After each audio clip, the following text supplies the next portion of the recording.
Hello friends, welcome to my channel. இன்னைக்கு இந்த வீடியோல நம்ம என்ன பார்க்க போறோம் அப்படினா சேமியா கேசரி தான் பார்க்க போறோம். நான் இன்னைக்கு சேமியா கேசரி குக்கர்ல பண்ண போறேன். நம்ம குக்கர்ல பண்ணும்போது சமையல் தெரியாதவங்க கூட ரொம்ப ஈஸியா இந்த மெத்தட்ல பண்ணிடலாம்.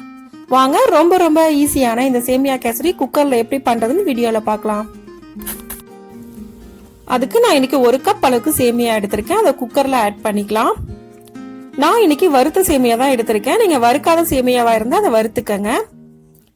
நம்ம எந்த கப்ல சேமியா எடுத்தோமோ அதே கப்ல 2 கப் அளவுக்கு தண்ணி ஊத்திக்கலாம்.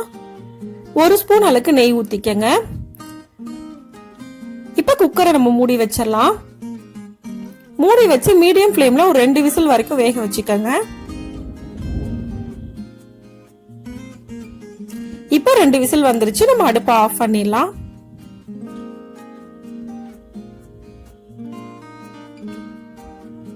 இப்ப பிரஷர் போனதுக்கு அப்புறமா நான் ஓபன் பண்றேன். சேமியா ஃபுல்லா நல்லா குக் ஆகி வந்திருக்கு. நல்லா ஒரு தடவை மிக்ஸ் பண்ணிக்கங்க.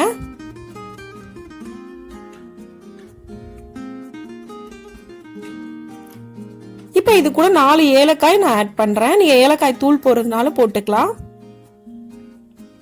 ஒரு 3/4 கப் அளவுக்கு சுகர் நான் ஆட் பண்றேன். நீங்க உங்க ஸ்வீட்டுக்கு ஏத்த மாதிரி போட்டுக்கங்க. கூடவே நான் ஃபுட் கலர் ஆட் பண்றேன். ஒரு 1/4 கப் அளவுக்கு பால் ஆட் பண்றேன். இது எல்லாம் ஆட் பண்ணதுக்கு அப்புறமா ஒரு தடவை நல்லா மிக்ஸ் பண்ணிக்கங்க.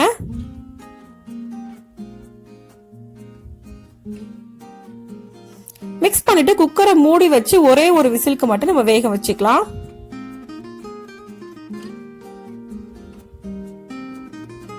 இப்ப ஒரு விசில் வந்துருச்சு. நான் அடுப்பை ஆஃப் பண்ணிடுறேன். அடுத்ததான் நான் ஒரு கடாய் எடுத்திருக்கேன். 4 ஸ்பூன் அளவுக்கு நெய் ஊத்திக்கிறேன். நெய் நல்லா சூடானதுக்கு அப்புறமா முந்திரி ஆட் பண்ணிக்கலாம். நல்லா ஃப்ரை பண்ணிக்கங்க. இப்ப முந்திரி நல்லா ஃப்ரை ஆயிடுச்சு. திராட்சை ஆட் பண்ணிடலாம். இப்ப இது ரெண்டுமே நல்லா ஃப்ரை ஆயிடுச்சு. நம்ம கேசரில ஆட் பண்ணிடலாம்.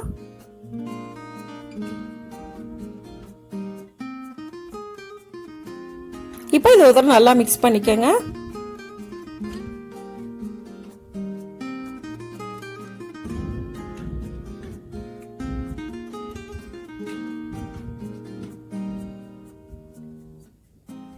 இப்ப நமக்கு சேமியா கேசரி ரெடி ஆயிடுச்சு. இந்த கேசரியை இதே மெத்தட்ல செய்யும் போது நம்ம ரொம்ப ஈஸியா ரெடி பண்ணிடலாம். ரொம்ப ஈஸியா சிம்பிளா வெறும் 5 நிமிஷத்துல இந்த கேசரியை இதே மெத்தட்ல நீங்களும் செஞ்சு பாருங்க. இந்த வீடியோ உங்களுக்கு பிடிச்சிருந்தா லைக் பண்ணுங்க, ஷேர் பண்ணுங்க, கமெண்ட் பண்ணுங்க. மறக்காம சேனலை சப்ஸ்கிரைப் பண்ணுங்க. தேங்க்ஸ் ஃபார் வாட்சிங்.